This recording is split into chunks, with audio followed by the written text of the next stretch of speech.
This is America in the Morning from Westwood One. It's Tuesday, December 17th, 2024. Here's what's coming up on America in the Morning.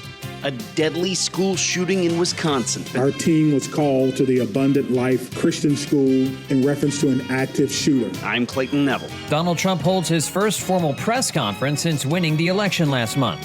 I'm John Stolnis in Washington. 2 men arrested for exporting sensitive technology to Iran used in a deadly attack against U.S. soldiers. I'm Pamela Furr. TikTok to go to the Supreme Court as it fights to remain on apps in the United States. Norman Hall has details. On Wall Street, we get the latest on you and your spending with retail sales numbers for November. I'm Jessica Ettinger. A Manhattan judge says no to Donald Trump setting up a Supreme Court showdown. The Supreme Court has declined an appeal from Donald Trump's White House aide, Peter Navarro. Haya Panchwani, Washington. All ahead on America in the Morning. Days before holiday break, a deadly shooting at a private Christian school has rocked the community of Madison, Wisconsin. Authorities identified Natalie Rupnow as the 15-year-old shooter who took the life of a teacher and a fellow student in a classroom before turning the gun on herself. Correspondent Clayton Neville reports.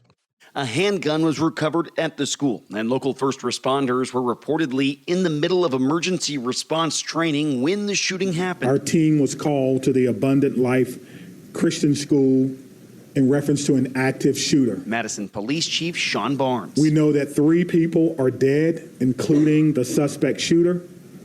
We know that the suspect shooter was a teenage student who attended the school. Few details have been released about the suspect, and as far as a motive is concerned, I do not know. But I will tell you this, our detectives are working hard in the investigative process to find out as many answers as we can. the shooting is said to have happened in one place inside the school, but it's not clear yet exactly where the shooter opened fire, ultimately killing one student and one teacher. Officers found the suspect dead when they got to the scene. Madison Mayor Sonia Rhodes Conway. I am on record that I think we need to do better in our country and our community to prevent gun violence. And I hoped that this day would never come in Madison. But she said for now, what needs to be the priority for all of us is supporting our young people. And that is where our community's attention needs to turn at this point in time. a community in mourning, grieving, shocked. I also want to thank the White House and the governor and others in the federal government and state government for reaching out to offer their support and help. And we will be drawing on resources as needed going forward. But the most important thing right now is to make sure that we are centering the victims and their families, and that we are doing whatever we can to support them and to help them heal and to lift our entire community up through this difficult incident. The injuries of the 6 who were hurt range from minor to life-threatening. I'm Clayton Neville.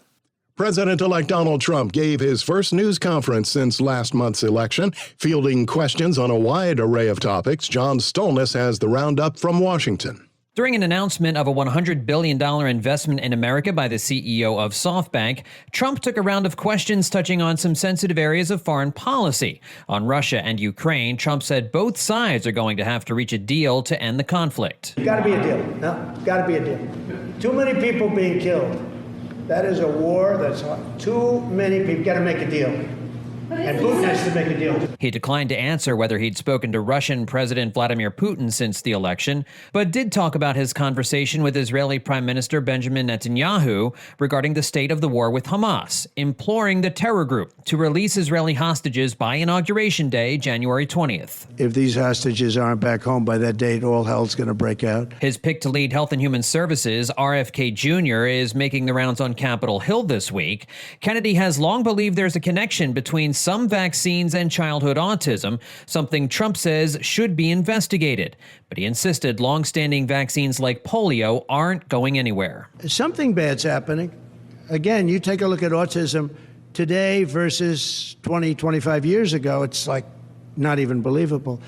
So we're going to have reports. No, nothing's going to happen very quickly. I think you're going to find that Bobby is very rational guy. I found him to be very rational. No, nothing, you're not going to lose the polio vaccine. Trump was also pressed about his plans to institute strict tariffs on certain countries he feels aren't playing by the rules, insisting they won't raise prices and hurt the American economy. Tariffs, properly used, which we will do, and being reciprocal with other nations, but it'll make our country rich. Trump also indicated the government knows more than they're letting on about the mysterious drone sightings in the Northeast the last few weeks. Our military knows where they took off from. If it's a garage, they can go right into that garage. They know where it came from and where it went. And for some reason, they don't want to comment.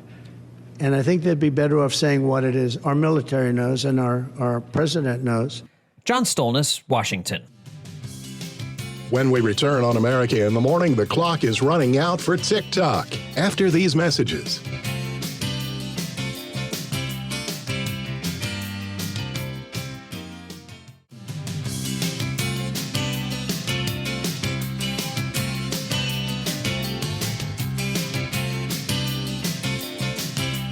Welcome back. You're with America in the Morning. Another round of mid-December snow in the forecast. Here's AccuWeather.com meteorologist LaTroy Thornton. A fast-developing storm over the center of the nation will lead to a zone of snow that is expected to cross from the northern plains into the upper Midwest and portions of the Great Lakes into tonight. Places from South Dakota to central Wisconsin and perhaps even west central lower Michigan can have some snowflakes by late tonight. Look for a coating to possibly 2 inches of snow, but even just a bit of accumulation can create some travel troubles, perhaps even lingering into the Wednesday morning commute for the eastern part of this zone.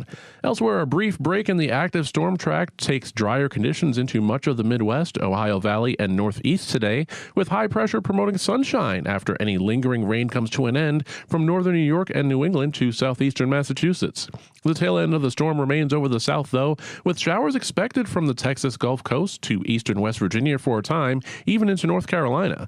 The energy in place in the atmosphere can even produce some thunderstorms from central Texas through northern Alabama. Watch for showers and some rumbles of thunder for the Florida Peninsula as well today, most numerous in the east. For the West, one more rather active day is in store today as the recent parade of storms finally concludes. Where Monday's precipitation extended into parts of northern and central California, today brings a push of high pressure that dries out just about all of California. However, the flow of wind around that high creates some gusty winds that will lead to an increased fire risk for parts of Southern California. Today's precipitation in the west looks to be rain from northern Oregon to western Washington, heavy near the coast with snow in the Cascades.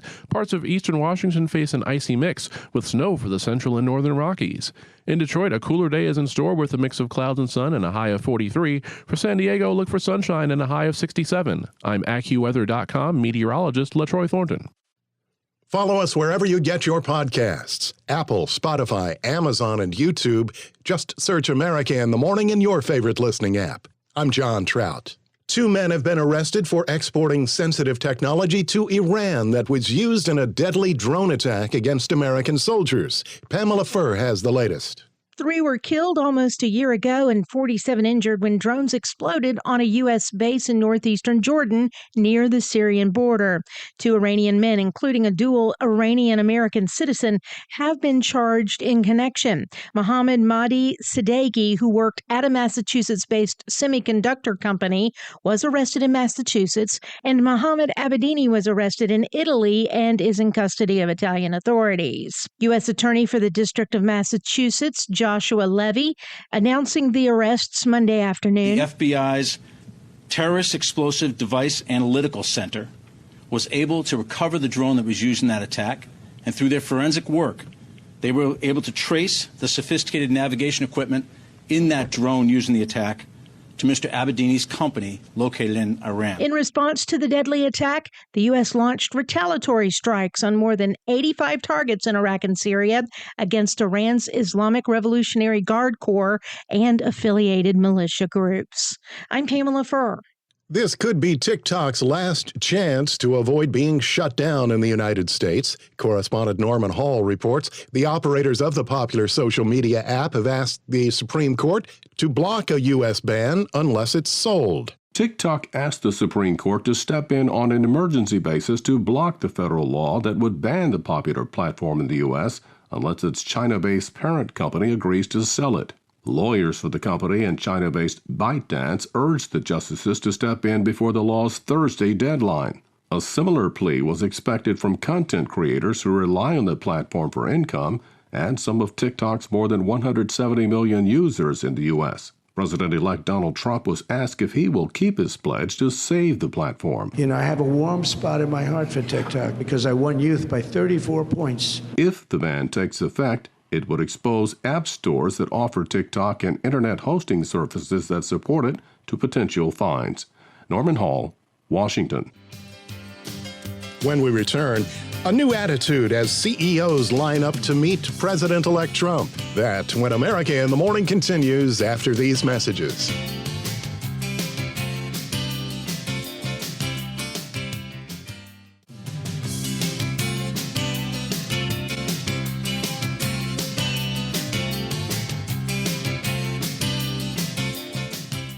We're back. This is America in the Morning. The Business Report is brought to you by Fisher Investments. Fisher Investments takes a disciplined approach with investing, helping clients navigate volatile markets. Learn more at FisherInvestments.com. Another downer for Wall Street investors. Here's CNBC's Jessica Ettinger. Wall Street opens this morning after a mixed day for stocks yesterday. The Dow's on its longest losing streak in 6 years, 8 straight down trading days. The Dow is emulating the Beatles song, 8 days it's been weak. But I think the focus primarily is on the very narrow market that we're seeing right now, which really is dominated by technology, consumer discretionary, et cetera. So right now we've been seeing the participation rate pretty much fall off the peak that we saw back in the end of November. CFRA's Sam Stovall on CNBC. The Dow is still being dragged lower by shares of United Health Group. That's the parent of the insurance company whose CEO was murdered on the street in New York. NVIDIA fell into correction territory yesterday, down almost 2%. But overall down 10% from its recent record high. Investors on hold this morning for the latest retail sales numbers. The report for November is out at 8:30 Eastern. We are in the thick of the holiday shopping season, Christmas a week from tomorrow. The CEO of a large, mostly outdoor outlet mall company says shoppers are there looking for big brands at discounts. Customers think about outlet first to get high-end brands that they want, but at everyday value pricing. We've seen as much as 70% off, particularly on selected items. Now, there's some stores that just don't discount as deeply as others. Is that a sign that they're not doing well? I don't think so. I think it's their opportunity to meet the customer where they are and trade them up, give them the opportunity to come into their ecosystem at a price that they can afford, and then they can trade them up throughout their store and price points. Tanger Outlets CEO Stephen Yalof on CNBC. President-elect Trump took questions and talked about the parade of CEOs who've been meeting him at Mar-a-Lago on Monday, including the latest, the CEO of Apple. Talking about Tim Cook and his meeting at Mar-a-Lago, and he suggested that CEOs are coming to meet with him in a different way than they came in the first term. He said in the first term, CEOs were hostile to him. Now he says CEOs, they all want to come. They all want to be his friend. And he seems highly energized and encouraged by that and rattled off a list of people who had come to see him, including Jeff Bezos of Amazon, who he says is coming there this week. CNBC's Eamon Javers. Hot Wheels, the best-selling toy in the world. Market research firm Circana says Mattel sells more than 22 Hot Wheels cars per second and more than 700 million a year. The Washington Post says sales were up 14% last year. Growth continues. On today's watch list, the Fed begins a 2-day meeting on interest rates with a decision tomorrow afternoon. Jessica Ettinger, CNBC. Judge upholds Trump's conviction when America in the Morning continues after these messages.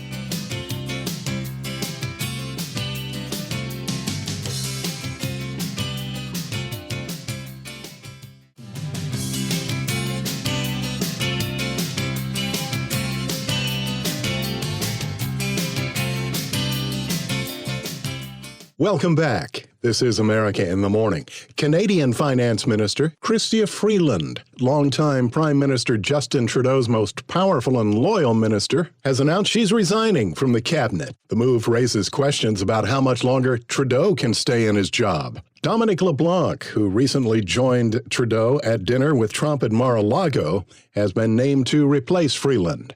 Back here at home, a New York judge upheld the felony conviction against President-elect Trump in the so-called hush money trial, rejecting Trump's claim that a recent Supreme Court ruling on presidential immunity has nullified his Manhattan criminal case. The decision by Judge Juan Mercan leaves in place Trump's criminal conviction, though the former and future president, through a spokesman, immediately vowed to fight it. The Supreme Court has said no to an appeal by a former aide to Donald Trump who wanted to avoid turning over presidential email records. Correspondent Haya Panjwani reports. The Supreme Court has declined an appeal from Donald Trump's White House aide, Peter Navarro. He's set to return in his second White House term after serving prison time on contempt of Congress charges. The appeal comes after the Justice Department sued Navarro, saying he had presidential records on an unofficial email account he used during his previous White House tenure. Navarro served as a trade advisor during Donald Trump's first term and is set to return as senior counselor for trade and manufacturing after serving a 4-month prison term for refusing to cooperate with the congressional investigation into the January 6th attack on the U.S. Capitol. Haya Panchwani, Washington. America in the Morning for Tuesday, December 17th, 2024 is produced by Jeff McKay. Senior producer Kevin Delaney. I'm John Trout. This is Westwood One.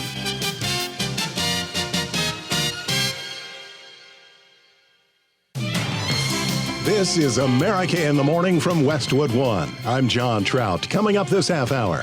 A teenage student opened fire at a private Christian school in Wisconsin, killing a teacher and another teenage student. I'm Haya Panjwani. Drone detectors have found little evidence of any wrongdoing. Our military knows and our president knows. Ed Donahue, Washington. The latest between Russia and Ukraine, and a stowaway in trouble with the law again. President-elect Trump with a promise surrounding working from home.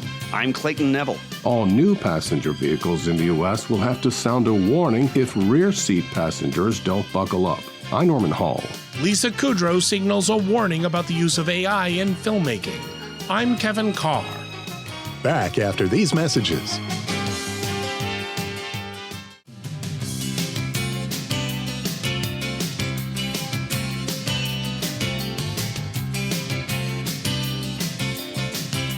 Welcome back. You're with America in the Morning. The national forecast with AccuWeather.com meteorologist LaTroy Thornton, beginning in the west. After a rather wet Monday for parts of northern and especially central California, as well as parts of the Northwest, the focus for Tuesday shifts more squarely over the Pacific Northwest as the caboose in this latest train of storms delivers one more round of heavy rain near the coast from northwestern Oregon through Washington.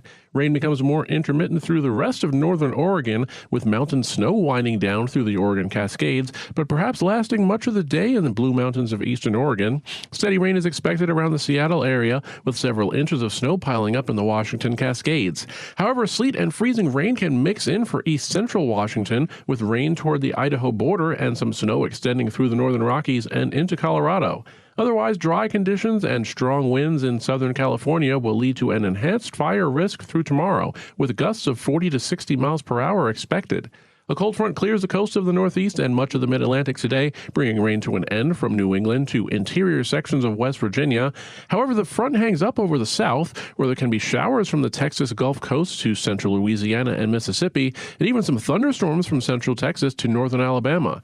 Showers also extend across parts of the Tennessee Valley, with stormy conditions over much of the Florida Peninsula as well, thanks to a moist flow off the Atlantic.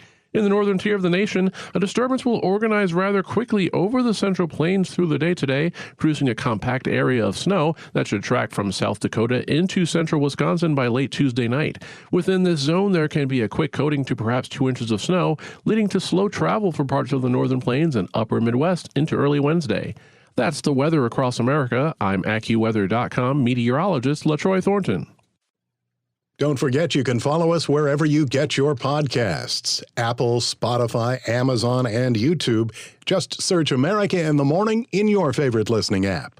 I'm John Trout. More is being learned about a shooting at a private Christian school in Madison, Wisconsin, including that one of the calls placed to 911 came from a terrified second grader inside the school. Authorities identified Natalie Rupnow as the 15-year-old who went by the name Samantha as the shooter who took the life of a teacher and a fellow student before turning the gun on herself. Correspondent Panjwani has more on the story. I bring my daughter to school knowing, well, that this happens in the world, that people are struggling, and I pray for my daughter's safety.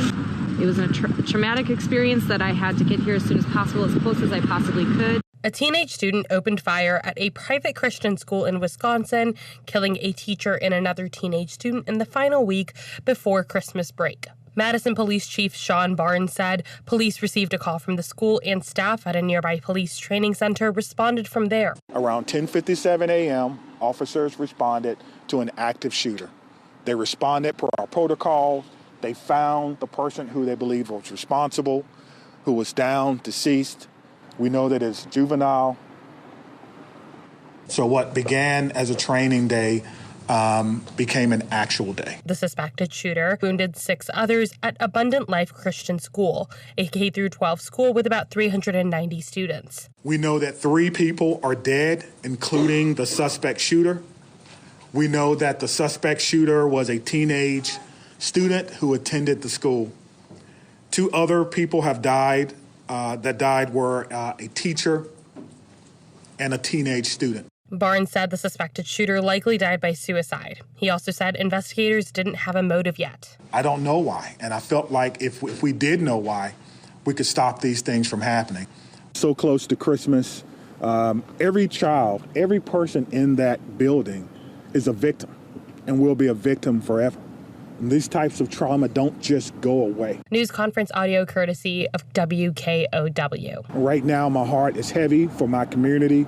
My heart is heavy for Madison, and we have to come together as a community and figure out what happened here and make sure that it doesn't happen in any other place that should be a refuge for students in our community. I'm Panjwani. 2 people have been arrested for allegedly conducting what was described as a hazardous drone operation in the area of Logan International Airport in Boston. This comes as the Northeast has been the epicenter of a large number of perceived drone sightings. While the Pentagon has said they do not appear to be a risk to public safety, anxiety is sweeping states from Massachusetts to Virginia, where the number of sightings has grown, and some in government are demanding action. Correspondent Ed Donahue reports. We're here today because it's not a bird, it's not a plane, it's a drone. And when it comes to drones, people in the New York area and all across the country have more questions than answers. Drone detectors have found little evidence of any wrongdoing. Many of the sightings of drones have been in New Jersey. Governor Phil Murphy says there was no evidence of threats from the drones detected in the state over the weekend. These are apparently as I understand it, very sophisticated. The minute you get eyes on them, they go dark. And, we're obviously most concerned about sensitive targets and sensitive critical infrastructure. At the White House, National Security spokesman John Kirby says the assessment there is these are lawful commercial drones, hobbyist drones, and law enforcement drones, as well as manned fixed-wing aircraft, helicopters, and even stars that were mistakenly reported as drones. Kirby points out there are 1 million lawfully registered drones. President-elect Donald Trump refused to say whether he had been briefed on the drone sightings. Our military knows and our president knows. And for some reason, they want to keep people in suspense. Ed Donahue, Washington. At least 30 North Korean troops deployed to bolster Russian forces in their war in Ukraine have been wounded or killed in Russia's Kursk region.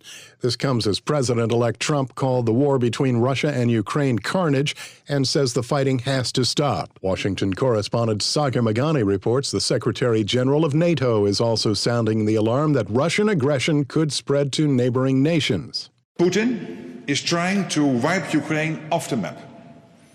He's trying to fundamentally change the security architecture that has kept Europe safe for decades.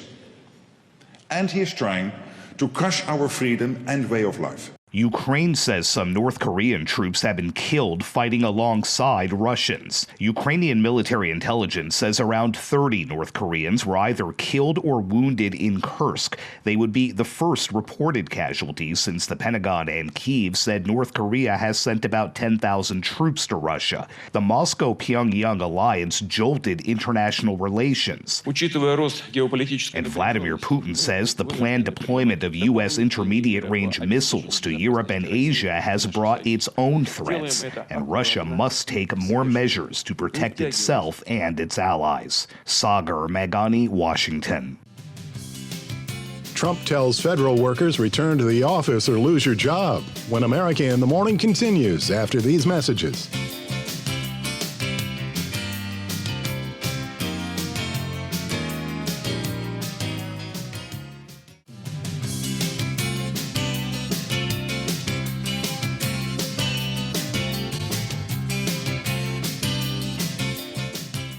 Welcome back. I'm John Trout. You're with America in the Morning. President-elect Donald Trump is promising to demand federal workers return to the office or face the loss of their job. Correspondent Clayton Neville reports. Remote working, of course, took off during the COVID-19 pandemic back in 2020. Earlier this month, the Social Security Administration and tens of thousands of workers represented by the American Federation of Government Employees Union reached a deal with the Biden administration that would allow most of those employees to keep working remotely 2 to 5 days per week. So that for 5 years, people don't have to come back into the office. It involved 49,000 people. For 5 years, they don't have to go. They just signed this thing. It's ridiculous. President-elect Trump with a stern promise ahead of his January inauguration. People don't come back to work, come back into the office, they're going to be dismissed. He said his administration won't stand for it. So it was like a gift to a union.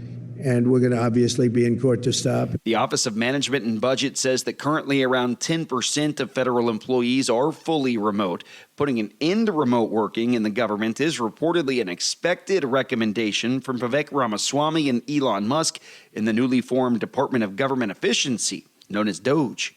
I'm Clayton Neville. The woman who stowed away on a Delta Airlines flight from New York to France last month and was returned to the United States is in trouble with the law again. The FBI says Svetlana Dali was taken into custody in Buffalo, New York, trying to sneak into Canada. An arrest warrant had been issued for Dali after she cut off her ankle monitor in Philadelphia. The Russian national was found on a Greyhound bus trying to leave the United States when she was apprehended. Dali made headlines when she somehow got through security without a ticket or passport at Kennedy Airport, boarded a Delta flight, and was taken into custody in Paris before being returned to the U.S., where she does have a valid residence permit. This now marks the second time in 30 days she's been busted for illegally leaving the country. America in the Morning continues. Survivors are seeking a reckoning as the FBI investigates child sex abuse in a little-known Christian sect. Correspondent Walter Ratliff reports. A small Christian sect that for decades was little noticed by the outside world has found itself riven by a very public child sex abuse scandal. In the past year, news stories and a documentary have focused on the misdeeds of predator preachers in the religious community known as the 2x2s, as well as the leaders who sent them to live with unsuspecting families. Survivors say leaders pressured victims to keep quiet and sometimes failed to make legally required reports to police. The FBI is investigating. A website, a hotline, and social media pages established by victims have documented allegations against more than 900 abusers, with survivors in more than 30 countries. I'm Walter Ratliff. Right now, it may be a flashing dashboard light or a little warning chirp, but soon the federal government will require passenger vehicles to sound alarms if rear passengers don't fasten their seatbelts. Buckle up for this story from correspondent Norman Hall. Starting in September of 2027, all new passenger vehicles in the U.S. will have to sound a warning if rear seat passengers don't buckle up. The National Highway Traffic Safety Administration says it has finalized the rule, which also requires enhanced warnings when front seat belts aren't fastened. The new rule will apply to passenger cars, trucks, buses except school buses, and multi-purpose vehicles weighing up to 10,000 pounds. The agency estimates that the new rule will save 50 lives per year and prevent 500 injuries when fully in effect. I'm Norman Hall. President-elect Trump has announced 5 new ambassadors to be posted. Here's our Jeff McKay. Former investment bank President George Glass, who served as ambassador to Portugal in the first Trump administration, would replace Rahm Emanuel in Japan. For the Dominican Republic, Trump chose Leah Francis Campos, a former CIA case officer and sister of Fox and Friends weekend anchor Rachel Campos Duffy. Trump said he would nominate Arthur Graham Fisher, president of Fisher Realty, as ambassador to Austria, and Stacy Feinberg, the president of investment firm Capital 33, as ambassador to Luxembourg.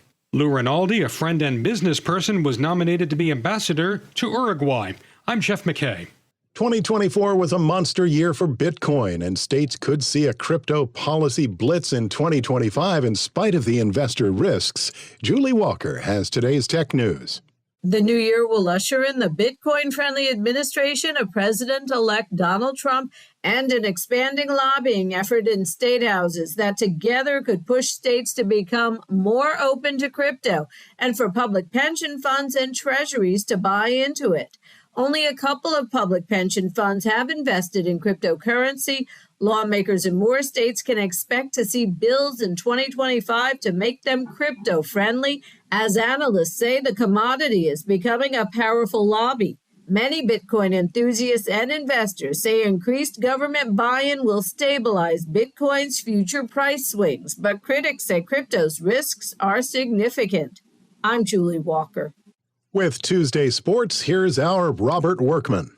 2 games on Monday night to wrap up NFL Week 15. The Vikings bounced the Bears 30-12 for their 7th straight win. Quarterback Sam Darnold says the offense is clicking. Get the ball out of my hands to my checkdowns, but understanding if, those guys are one-on-one in the situation to be able to go make a play, I'm going to get them the rock, and they know that too. Minnesota is now tied with Detroit for the lead in the NFC North and with the Lions and the Eagles for the best record in the NFC at 12-2. With the tiebreakers, the Vikes would still be a wild card if the playoffs started today. They don't.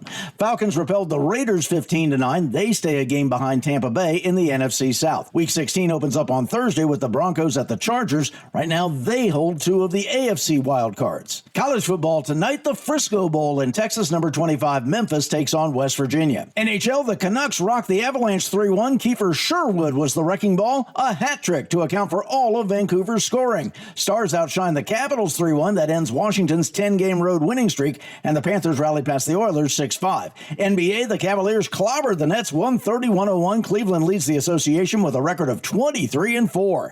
Clippers shellacked the Jazz 144-107, 41 for James Harden, 24 of those in the first quarter when he outscored the entire Utah team by himself. Sixers got 40 from Tyrese Maxey in a win over the Hornets. Pistons turned down the Heat in overtime. Nuggets clipped the Kings on Jamal Murray's jumper with 8 seconds left, and the Bulls held off the Raptors.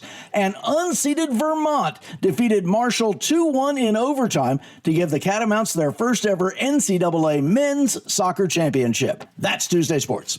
Thank you, sir. When we return on America in the Morning, former talk show host headed to prison. When America in the Morning continues after these messages.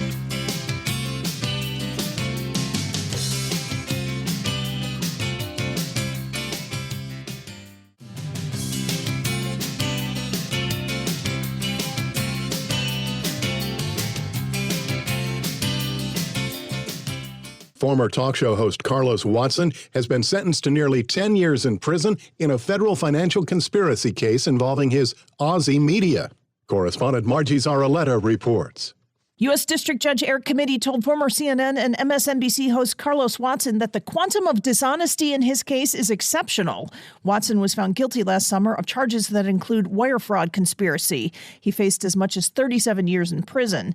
Prosecutors say he led a scheme to deceive Aussie investors and lenders by inflating revenue numbers, and that Watson texted talking points while his co-founder posed as a YouTube executive to praise Aussie on an investor call.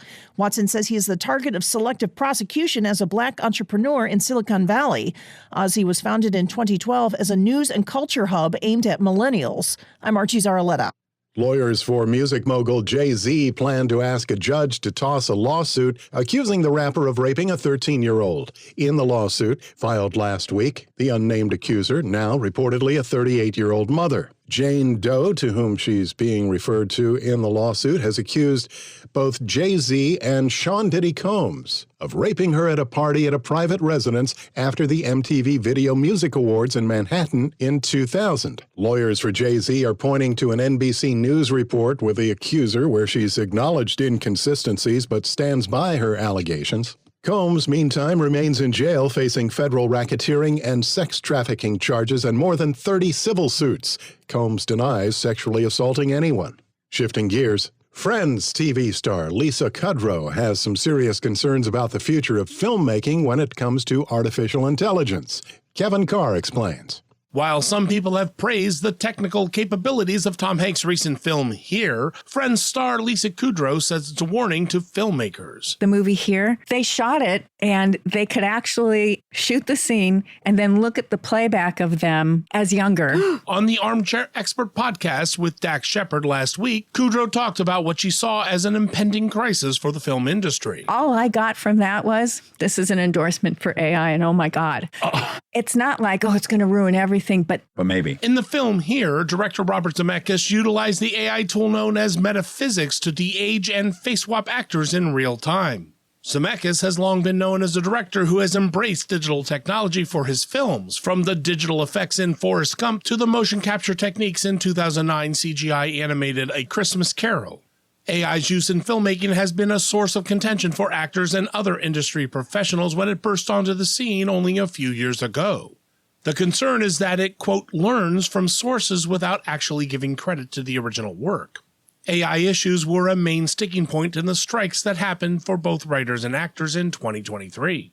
Kudrow echoed many concerns that some actors and other creative professionals have that AI will be used to replace humans in the workforce in Hollywood. What work will there be for human beings? Yeah, we've talked a lot about Oh, you do this. talk about that? Oh, yeah. How can it possibly be enough? I'm Kevin Carr. America in the Morning for Tuesday, December 17th, 2024 is produced by Jeff McKay. Senior producer Kevin Delaney. I'm John Trout. This is Westwood One.